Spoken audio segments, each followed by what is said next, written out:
देशात petrol, diesel आणि LPG गॅसच्या तुटवड्याची चर्चा सुरू असतानाच केंद्र सरकारनं आता एक अत्यंत मोठा आणि महत्त्वपूर्ण निर्णय घेतलाय। पाईपलाईनद्वारे नॅचरल गॅस म्हणजेच पीएनजी वापरणाऱ्या ग्राहकांना आता एलपीजी गॅस सिलेंडर मिळणार नाहीत।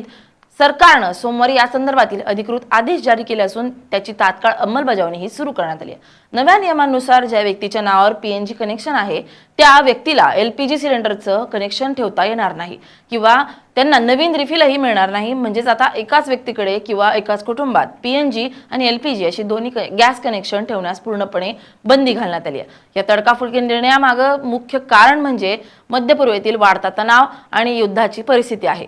अमेरिका आणि इराण यांच्यातील संघर्षामुळे स्ट्रेट ऑफ हॉर्मुझवरील परिस्थिती अत्यंत गंभीर झाली असून जगातील महत्त्वाच्या तेल आणि गॅस वाहतुकीचा हा मार्ग मानला जातोय। या सागरी मार्गात निर्माण झालेल्या अडथळ्यांमुळे थेट भारतात एलपीजी पुरवठ्यावर परिणाम होऊ लागलाय। भारताच्या एलपीजी गरजेपैकी मोठा हिस्सा हा आंतरराष्ट्रीय आयातीवर अवलंबून आहे।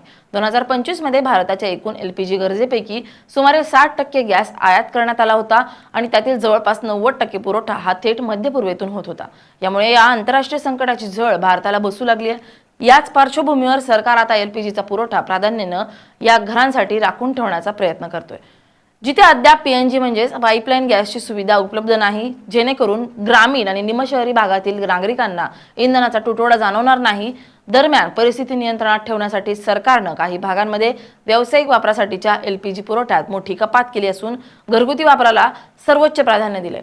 पेट्रोलियम मंत्रालयानं लोकांना अजिबात न घाबरण्याचं आवाहन केलं असून नागरिकांनी भीतीपोटी विनाकारण जादा सिलेंडर बुकिंग करू नये असं स्पष्ट सांगितलंय। मध्य पूर्वेतील तणाव, होर्मुझ संकट आणि वाढती ऊर्जा गरज या सगळ्यांच्या पार्श्वभूमीवर भारत सरकार आता देशांतर्गत ऊर्जा साठा सुरक्षित ठेवण्यासाठी कठोर पावलं उचलताना दिसतोय।